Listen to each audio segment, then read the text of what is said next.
जी कल हमने पढ़ा था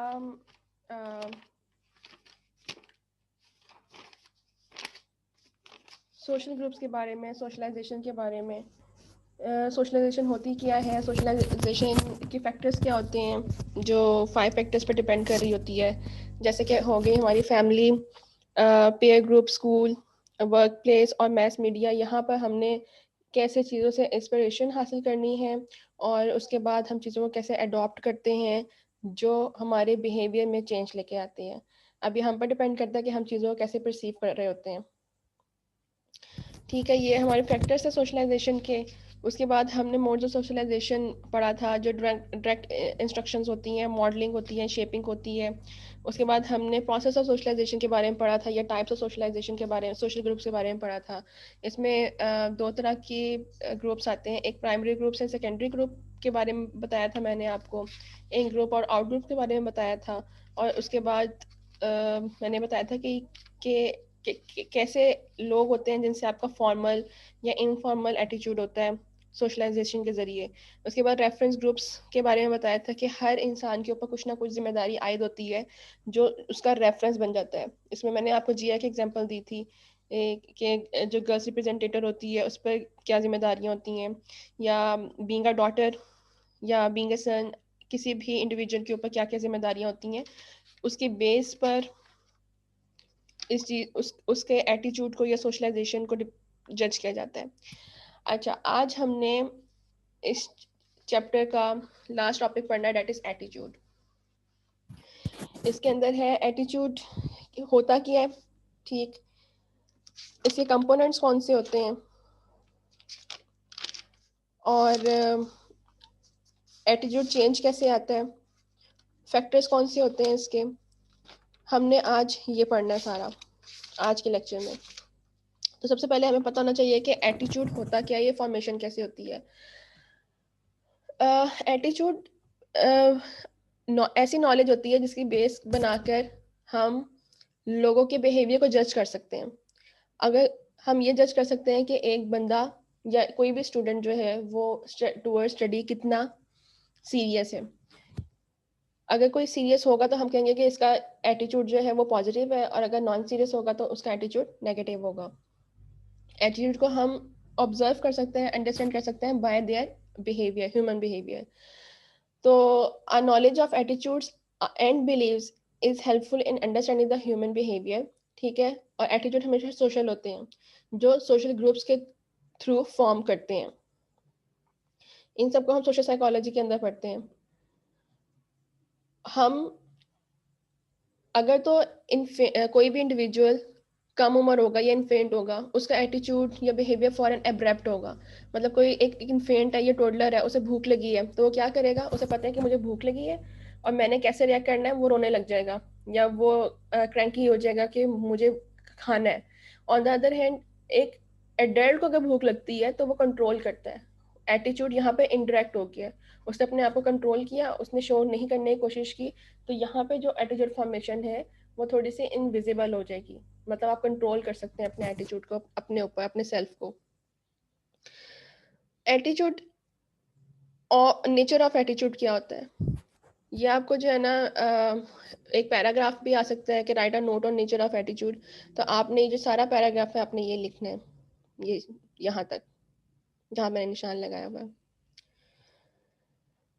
nature of attitude is a tendency to react positively और negatively in regard of an object. Object मतलब कोई भी स्टिमुलस है, उसकी तरफ जो है आपका बिहेवियर क्या होता है, पॉजिटिव होता है या नेगेटिव होता है, उसको एटीट्यूड बोलते हैं।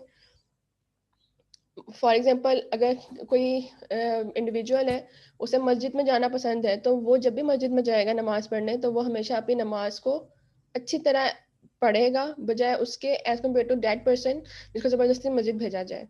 तो यहाँ पे जो पहली मैंने आपको एग्जांपल दी थी वो पॉजिटिव एटीट्यूड की तरफ आती है, और जो दूसरी दी थी वो नेगेटिव। आप में से वो स्टूडेंट जो शौक से बीएस इंग्लिश कर रहे हैं, उनको वो हर चीज़, अपने हर सब्जेक्ट को एंजॉय करेंगे। लेकिन वो इंडिविजुअल्स जिनको ज़बरदस्ती घर वालों ने फोर्स किया कि आपने बीएस इंग्लिश करना है, तो डेफिनेटली वो ना तो एंजॉय कर सकेंगे और ना ही उनके इतने अच्छे मार्क्स आएंगे, क्योंकि वो एंजॉय नहीं कर रहे, वो समझ ही नहीं रहे चीज़ों को। तो एक आसान लफ्जों में एटीट्यूड की ये डेफिनेशन भी हो सकती है कि an attitude is tendency to react in a certain way, एक खास तरीके से जो है ना वो किसी भी ऑब्जेक्ट की तरफ आपका रिएक्शन हो सकता है, उसे एटीट्यूड बोलते हैं।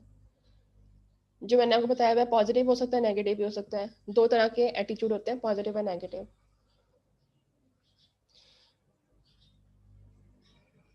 इसके बाद आ जाता है component of attitude. Social psychologist ने एटीट्यूड को स्टडी किया और फाइनली उन्होंने कॉन्क्लूड किया कि कंपोनेंट ऑफ एटीट्यूड जो है ना वो 3 होते हैं, जिसको उन्होंने ABC मॉडल का नाम दिया था। A for affect, B for behaviour and C for cognition. यानी कि effect of behaviour on cognition क्या होगा, that is known as attitude. सबसे पहले आता है affect and behaviour. The affect component compasses are positive और negative emotion about something, how we feel about it. यहाँ पे इसकी बेस्ट एग्जांपल मैं आपको यहाँ पर कोट कर सकती हूँ कि आप आग के करीब जाते हैं, ठीक है, आपको पता है कि इफेक्ट ऑफ फायर क्या होगा, it will burn your body. ठीक है, आप हाथ लगाते हैं तो आपका हाथ जल जाएगा, आपको इफेक्ट का पता है। ठीक, आप कोशिश करेंगे कि आप आग के इतने पास जाएं जहाँ पे आग का टेम्परेचर बेयरेबल होगा। अगर आप ज़्यादा करीब जाएंगे तो ऑब्वियसली आपको नुकसान का खदशा है, आपको इफेक्ट का पता है। इन केस आप आग, बहुत गर्म चीज पर या आग को हाथ लगाते हैं तो आपका बिहेवियर क्या होगा, आप इमीडिएटली अपना हाथ पीछे कर लेंगे। ठीक है, वो आपने बिहेवियर में चेंज कैसे आई, कॉग्निशन के थ्रू। मैंने शायद आपको पहले ही पढ़ाया था इमोशंस में, इमोशंस मैं थ्योरी पढ़ा रही थी कि कॉग्निशन का क्या मतलब होता है कि आपने कोई भी स्टिमुलस देखा, ठीक है, स्टिमुलस से परसेप्शन हुई, और परसेप्शन से क्या होगा कि आपके जो न्यूरॉन्स हैं ब्रेन में वो इंटरप्रेट करेंगे, चीज़ों को तरतीब देंगे और फौरन ही आपका बिहेवियर चेंज आएगा। तो यहाँ पे क्या हुआ कि आपने, आपको पता है इफेक्ट का कि आग का असर क्या होता है, कॉग्निशन में चेंजेस आई और आपका बिहेवियर क्या हुआ, आपने फौरन अपना हाथ इमीडिएटली पीछे कर दिया। Behavior as a component consists of a predisposition or intention to act in a particular manner. एक खास तरीके से आपने रिएक्ट करना है, that is relevant to our attitude. And finally cognition component refers to the beliefs and thoughts we had about the object of our attitude. मतलब आपका हाथ जला, कॉग्निशन ने आपके दिमाग ने बताया कि आपके जो स्किन सेल्स है ना वो हर्ट हो रहे हैं, बर्न हो रहे हैं, डैमेज हो रहे हैं। ठीक है, कॉग्निशन को अगर अगर तो आपका महसूस करने की हिस्से खत्म हो गई है तब तो आप बिल्कुल फील नहीं करेंगे चीज़ों को, ना ही आपके न्यूरॉन्स ब्रेन के इंटरप्रेट करेंगे सिचुएशन को, और ना ही आपके के बिहेवियर में चेंज आएगा। तो ABC मॉडल अव्वल तो लगता ही उन लोगों पर है जो फिजिकली एंड साइकोलॉजिकली नॉर्मल लोग हो। तो ABC इफेक्ट में यही चीज़ आती है कि अफेक्ट, कॉग्निशन और फिर बिहेवियर चेंजेस आ गए।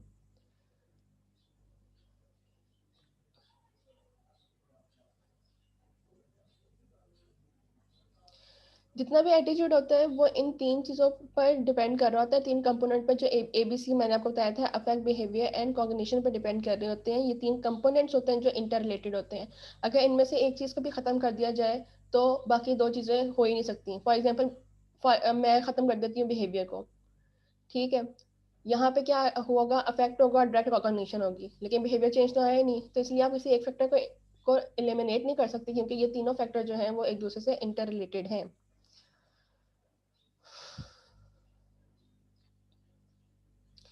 इसके बाद है फॉर्मेशन ऑफ एटीट्यूड या development and formation of attitude कैसे होता है, कोई भी एटीट्यूड कैसे बनता है। इसके अंदर 3 से 4 एक्सपेरिमेंट्स हैं कि हमने अपना एटीट्यूड को लर्निंग के थ्रू कैसे डेवलप करना है। ठीक है, इसके अंदर जो है 3 तरह के एक्सपेरिमेंट्स हैं। एक है क्लासिकल कंडीशनिंग, ये आपकी स्क्रीन पर नजर आ रहा होगा आपको। एक है ऑपरेंट कंडीशनिंग और दूसरा है ऑब्जर्वेशनल लर्निंग। सबसे पहले क्लासिकल कंडीशनिंग किसे कहते हैं, ये आप अपने नोट्स के ऊपर लिख लें। क्लासिकल कंडीशनिंग, क्लासिकल कंडीशनिंग लिखें अपने जो पेपर्स हैं कॉपी के ऊपर, रजिस्टर पर। उसके आगे लिखें, in classical conditioning things are associate with each other.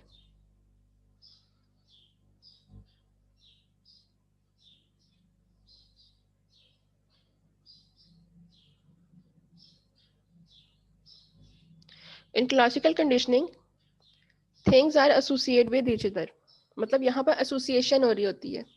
लिख लिया आप सबने?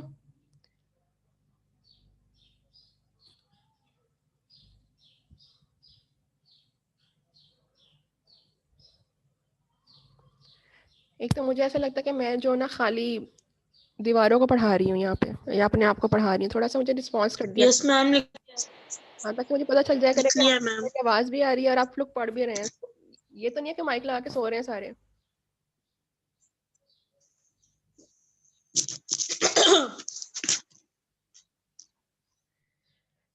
क्लासिकल कंडीशनिंग में हम चीज़ों को एसोसिएट करते हैं एक दूसरे के साथ। यहाँ पर हमारे पास दो स्टिमुलस होते हैं।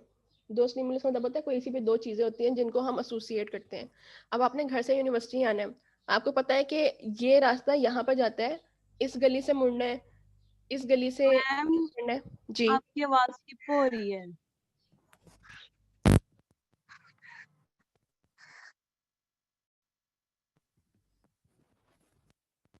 अब आ रही।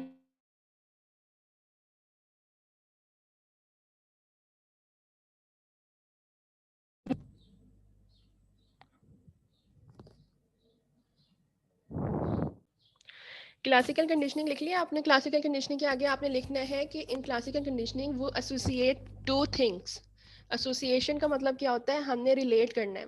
यहाँ पे जब आप अपने घर से यूनिवर्सिटी आ रहे होते हैं, आप एसोसिएट करते हैं कि ये रास्ता या यहाँ पे जो हमने टर्न करना है वो इस दुकान के पास से करना है, या ये फुटपाथ है यहाँ से करना है, या यहाँ पे ये लाइट लगी है तो यहाँ से करना है हमने।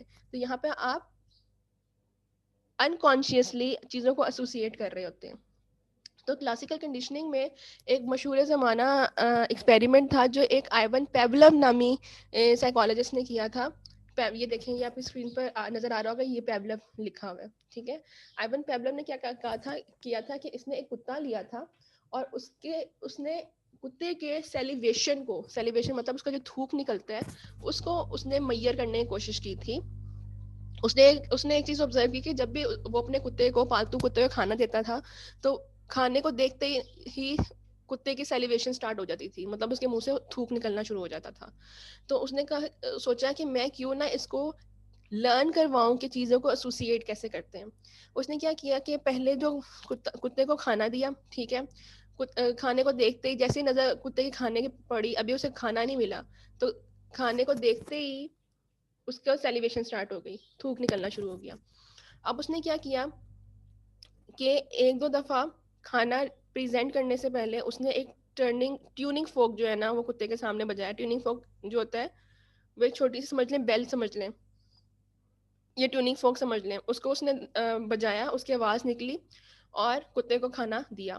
3-4 दफ़ा उसने ये चीज़ की। अब कुत्ते को समझ आ गई कि जब भी ये बेल बजेगी स्पेसिफिक, तो उसे खाना मिलेगा।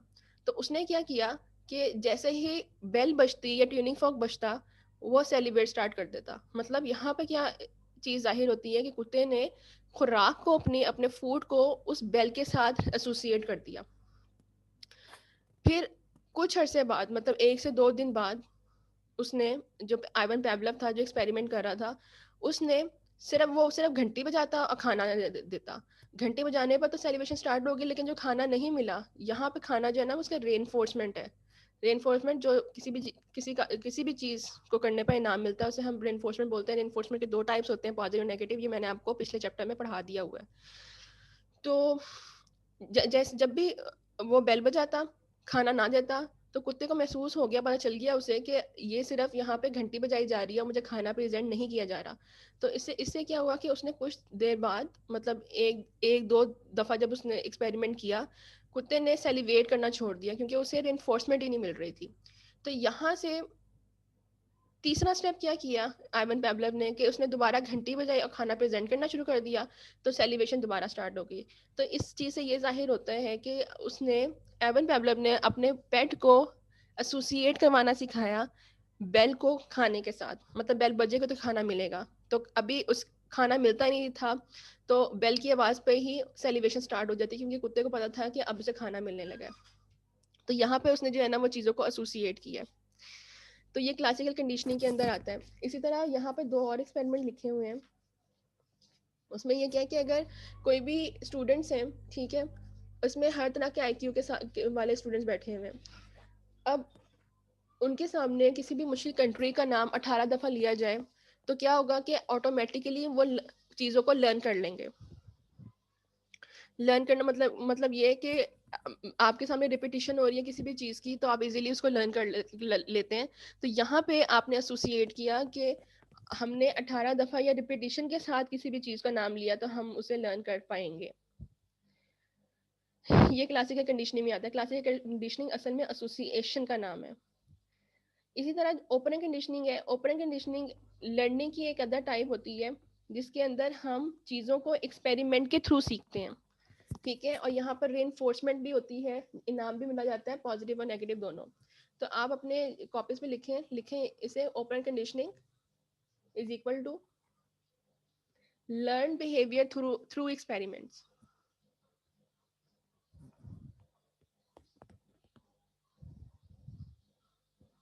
लिख लिए?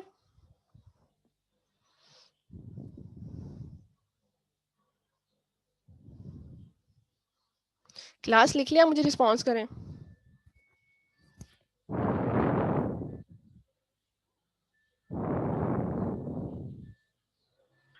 लिखिए मैम। ओपन कंडीशनिंग कर रहे होते हैं वो इसके अंदर एक साइकोलॉजिस्ट था, उसने क्या किया कि एक बिल्ली को पिंजरे में बंद कर दिया, ठीक है। और एक भूखी बिल्ली को, उसे मतलब 2 वक्त का खाना नहीं दिया, और बिल्ली जो थी भूखी थी, उसे एक पिंजरे में बंद कर दिया और उसके बिल्कुल सामने, पिंजरा जो था वो जाली का था, मतलब सुलाखों का जो एक नॉर्मल केज होता है, उसके बिल्कुल सामने ना उसका फूड रख दिया। अब खाने को देखते ही बिल्ली जो है वो इमोशनल हो गई कि मैंने खाना खाना है, ठीक है। अब उसने उसने सबसे पहला स्टेप क्या करना है कि उसने वहां से निकलना है, केज से निकलने की कोशिश करेगी। अब इनिशियली तो वो दौड़ेगी, भागेगी, इधर उधर चीखे मारेगी, लेकिन अचानक से इस पूरी कश्मकश में, इस पूरी कोशिश में, उसके एफर्ट्स में उसका हाथ पड़ता है एक पेडल के ऊपर। पेडल के ऊपर हाथ रखा और केज खुल गया। अब बिल्ली आज़ाद हो गई, उसने खाना खा लिया, ठीक है। अब बिल्ली को पता चल गया कि भाई ये मैंने पेडल को दबाना है तो मैं इस केज से बाहर निकल सकती हूँ। 1-2 दिन बाद जो साइकोलॉजिस्ट था उसने दोबारा बिल्ली को, भूखी बिल्ली को, उससे बिल्ली को भूखा रख के उसे केज में डाला। बिल्ली ने एज कम्पेयर टू जो फर्स्ट एक्सपेरिमेंट हुआ था उसकी निस्बत कम टाइम लिया और जल्दी बाहर आ गई, ठीक है। शुरू शुरू में उसने वैसे ही एटीट्यूड शो करने की कोशिश की कि वो बेचैन हुई, उसने इधर उधर स्क्वीजिंग की और दौड़ी भागी केज के अंदर ही, ठीक है। लेकिन अपेरेंटली अचानक से फिर किसी एक रैंडम मूव के दौरान उसका हाथ पैडल पे पड़ा और वो केज से बाहर निकल गई। तीसरी दफा उसने फिर कंपैरेटिवली कम टाइम लिया, लेकिन चौथी दफा जब उसे डाला केज के अंदर तो बिल्ली को पता चल गया कि यही एक पैडल है जिसे मैंने दबाना है तो ये केज खुल जाएगा। तो एक वक्त ऐसा आया कि बिल्ली को केज में डालते, बिल्ली ने इधर उधर जाने की बजाय सीधा पैडल के ऊपर हाथ डालना था और वो केज से बाहर निकल गई। तो यहाँ पर ओपरेंट कंडीशनिंग हुई है, मतलब कंडीशनिंग या learning through experiment, change in behaviour through experiment.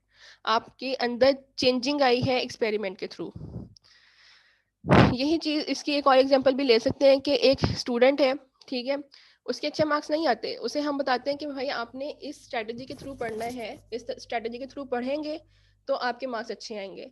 उसने पढ़ा, शुरू में उसको मुश्किल लगा कि ये थोड़ा डिमांडिंग है, पढ़ना पड़ता है, लेकिन आहिस्ता आहिस्ता क्या हुआ कि वो यूज टू हो गया, उसके अच्छे ग्रेड्स आ गए। तो मतलब उसने लर्न किया कि इस स्पेसिफिक तरीके से मैं अपनी डिजायरेबल चीज हासिल कर सकता हूँ। इसके बाद आती है ऑब्जर्वेशनल लर्निंग। ऐसी लर्निंग नाम से जाहिर है, ऑब्जर्वेशनल लर्निंग, ऑब्जर्व करके लर्निंग हो रही होती है। ऐसी लर्निंग जो ऑब्जर्वेशन के थ्रू होती है इसे ऑब्जर्वेशनल लर्निंग बोलते हैं। Learning in which a person is influenced through the observation of others. इसमें बेस्ट एग्जांपल आप बच्चों की दे सकते हैं। आपने सुना होगा कि बच्चे वो नहीं करते जो आप उनको सिखाते हैं, बल्कि बच्चे वो करते हैं जो उनको नजर आ रहा होता है, और जो घर का माहौल होता है वो बहुत ज्यादा उनके ऊपर इफेक्ट करता है, ठीक है। आपके घर में सारे जो हैं वो वक्त के पाबंद होंगे, ठीक है, हर चीज वक्त पर होती है, खाना खाया जाता है वक्त पे, सोया जाता है, उठा जाता है, तो ऑटोमेटिकली बच्चे भी यही बिहेवियर शो करेंगे। लेकिन अगर आपके घर में सब बहुत लाउड है, ऊंचा बोलते हैं, या कोई भी काम डिसिप्लिन के थ्रू नहीं होता, तो बच्चों में भी ये चीज आ जाती है। तो यहाँ पर लर्निंग हुई ऑब्जर्वेशन के थ्रू। यहाँ तक कोई क्वेश्चन हो तो मुझसे पूछ लें, मैं नेक्स्ट टॉपिक शुरू करने लगी थियरीज का।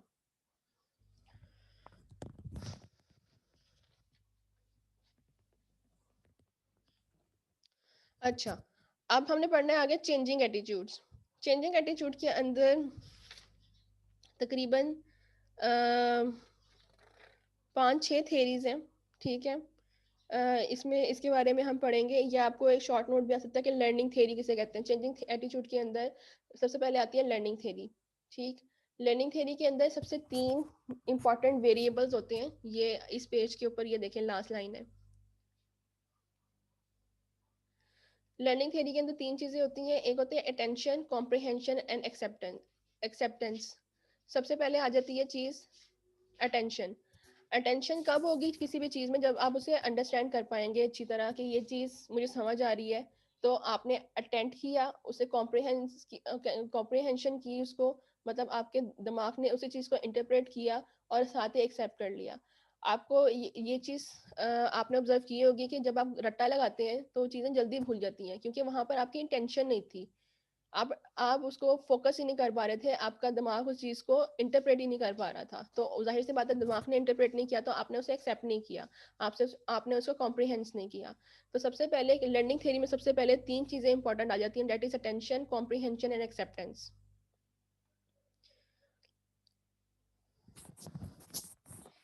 इनकेस ये आपको नोट आ जाता है कि right note on learning theory, तो आपने ये डायग्राम भी बनानी है इसके अंदर। सबसे पहले आपको स्टिमुलस दिया जाएगा, स्टिमुलस कोई भी हो सकता है, आपका बुक का एक चैप्टर भी हो सकता है, ठीक है। आपने उसको अपने सेंसरी न्यूरॉन्स के थ्रू, सेंसरी न्यूरॉन्स कौन से होते हैं, जो आपकी आंखों के न्यूरॉन्स होते हैं, ठीक है। सुनने के न्यूरॉन्स को बोलते हैं ऑडिटरी न्यूरॉन्स, ठीक है। जो दिमाग के होते हैं उसे नर्व न्यूरॉन्स बोलते हैं। स्टिमुलस जो आपसे सेंसरी न्यूरॉन्स के जरिए आपने किसी भी स्टिमुलस को ऑब्जर्व किया, आपकी अटेंशन, कॉम्प्रिहेंशन, एक्सेप्टेंस हुई और रिस्पॉन्स एटीट्यूड चेंज क्या आया कि आपको वो चीज़ याद हो गई। ये आपका रिस्पॉन्स था, ये आपका एटीट्यूड था। पहले आप लाइल थे किसी चीज़ के बारे में, उसके बाद आपको पता चल गया कि ये काम ऐसे होना है, तो आपको वो याद हो गया। Consistency theory में क्या आता है? Consistency theory is attitude change includes Heider balance theory and Festinger cognitive dissonance theory. Dissonance का मतलब होता है किसी भी चीज में डिफरेंस करना, या कोई भी चीज टेंशन आ जाती है आपको। टेंशन कब होती है? जब आपके पास एक से ज्यादा सर्कमस्टांसिस होते हैं और आपने उनमें से किसी एक को चूज करना होता है। यहाँ पर टेंशन का ये मुराद है। एक होता है एंजाइटी या डिप्रेशन, वहाँ वो उस टेंशन की बात यहाँ पर नहीं हो रही, ठीक है। कॉन्सिस्टेंसी थ्योरी इसको बोलते हैं, जब हम डिसोसिएंस के बारे में और कॉग्निशन के बारे में पढ़ रहे होते हैं, इनको इन रिलेट कर रहे होते हैं। इन दोनों ने कॉन्सिस्टेंस थ्योरी जो है ना, ये एक लाइन की है यहाँ से। People change their attitude in order to reduce or remove inconsistency between the conflicting attitude and behaviors. या इनके यहाँ को पेपर में आते हैं, बट इस कंसिस्टेंसी थ्योरी ये 2 नंबर की आएगी, तो आपने सिर्फ ये लाइन लिखनी है। ये पीपल से, people change their attitude in order to reduce और remove inconsistency between reflecting attitude and behaviours.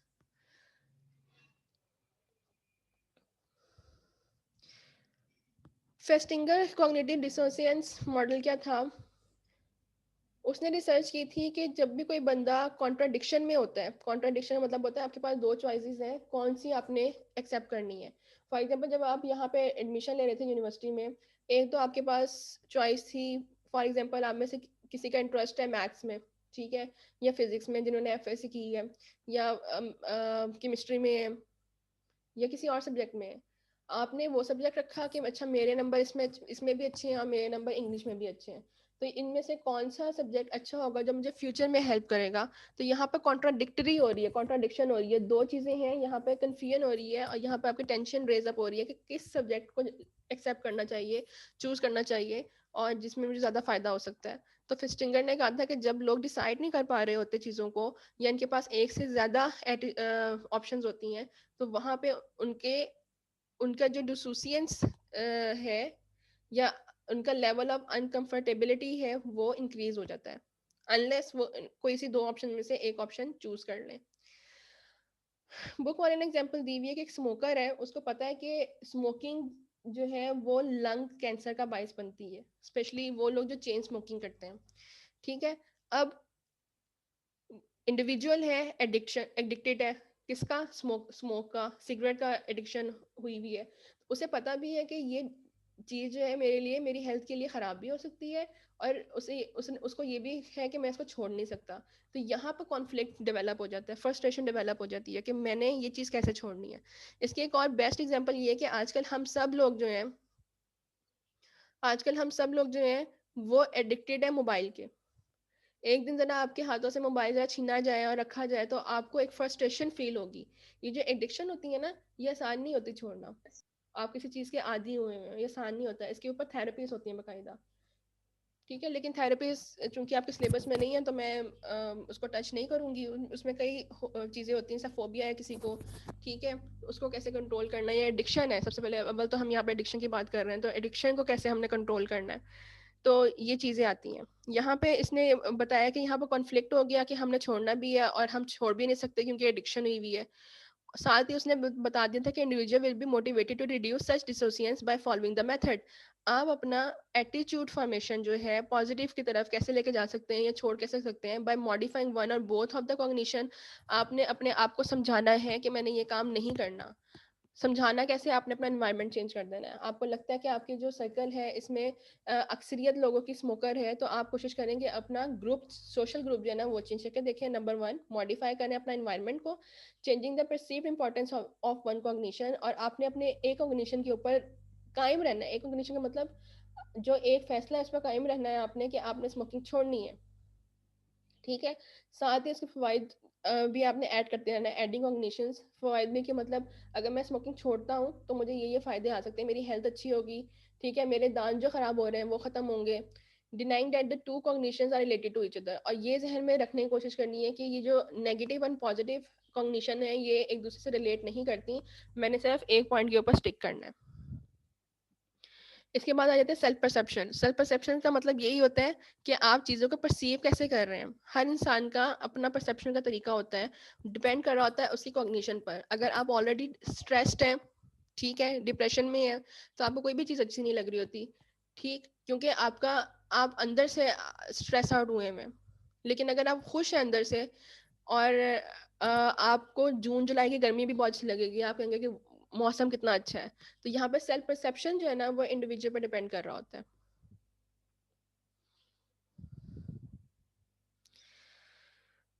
इसके बाद आता है communicated message and the audience. आपने किसी चीज़ को किसी भी इंडिविजुअल को कम्युनिकेट करना होता है। आप क्या करते हैं कि आप उसको मैसेज देते हैं। मैसेज वर्बल भी हो सकता है, मैंने आपको पिछले चैप्टर में पढ़ाया हुआ है वर्बल नॉन वर्बल जो मैसेजेस होते हैं। वर्बल जो इसमें आप कम्युनिकेट करते हैं, और नॉन वर्बल जो होता है वो आपके फेशियल एक्सप्रेशंस होते हैं। तो आप ऑडियंस इसे कहते हैं सुनने वाले को। इस टाइम मैं कम्युनिकेटर हूँ।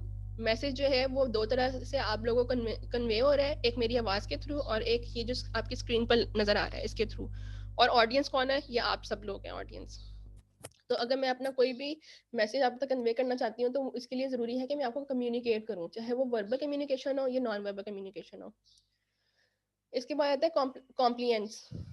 It is a type of social influence in which an individual changes his or her behavior because of the direct request from someone. मैं आपसे कहूँगी, बल्कि मैं तो आई एम योर टीचर, ठीक है, मैं कभी भी आपको कंप्लाइंट नहीं करूँगी, क्योंकि कंप्लाइंस का मतलब होता है कि मैंने आपसे रिक्वेस्ट की। आप जब एक दूसरे से बात कर रहे होंगे ना तब यहाँ पे चीज़ आती है कि आप एक किसी से रिक्वेस्ट करते हैं कि मुझे पानी पिला दो और वो पानी लेके आता है, तो यहाँ पे इसका मतलब है कॉम्प्लाइंस हो गया है। ओबीडियंस में आता है कि जब आप किसी किसी भी कम्युनिकेटर की बात को एक्सेप्ट करते हैं, ओबे करते हैं, जैसे जैसे आपको कमांड दी जाती है। ठीक है, मैंने आपसे कहा कि आपने काम करना है तो आप ये काम करोगे क्योंकि आपको पता है कि टीचर इज ऑर्डरिंग यू, और इन द लॉन्गर रन इसमें आपका ही फायदा है। तो टीचर हो गया, बॉस हो गया, या आपके पेरेंट्स में से कोई हो गया, आप उसको ओबे करते हो क्योंकि डेफिनेटली वो काम कहेंगे जिसमें आपका अपना फायदा होगा। और यहाँ पे ओबीडियंस कम ज़रूरी है, कंपलसरी है।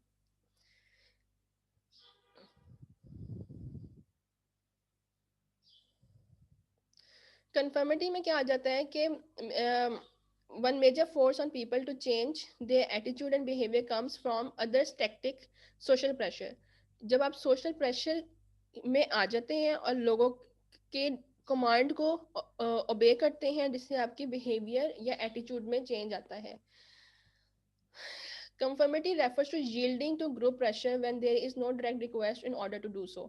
आपके ग्रुप में 4-5 लोग हैं, ठीक है, अब यहाँ पे जो फॉर एग्जांपल 3 लोग हैं, 3 में से 2 लोग बहुत अच्छा परफॉर्म करते हैं, उनके ग्रेड्स अच्छे आते हैं, जबकि तीसरा बंदा है वो थोड़ा सा पुअर है। अब यहाँ पे उस पर ऑटोमेटिकली सोशल प्रेशर आ जाता है कि जब 2 बाकी अच्छे काम कर रहे हैं तो मुझे भी करना है, मैंने भी अच्छा पढ़ना है। तो ये चीज़ कंफर्मिटी में आ जाता है। यहाँ तक कोई मसला हो तो मुझे बताएं, कोई भी सवाल हो।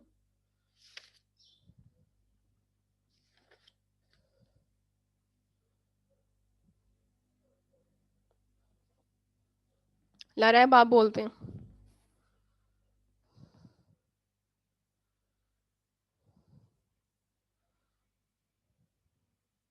मेरी आवाज? नो मैम, कोई मसला नहीं है।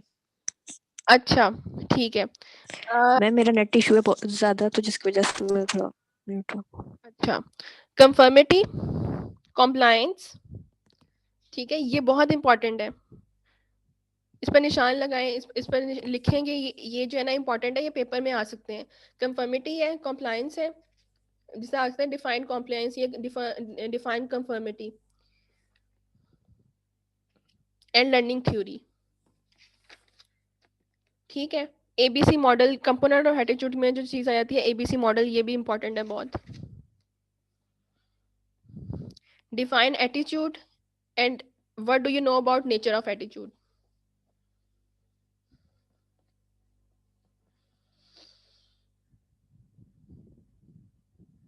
ये सारा बहुत इंपॉर्टेंट है। ठीक हो गया। इनकी स्क्रीनशॉट ले लें आप लरैब।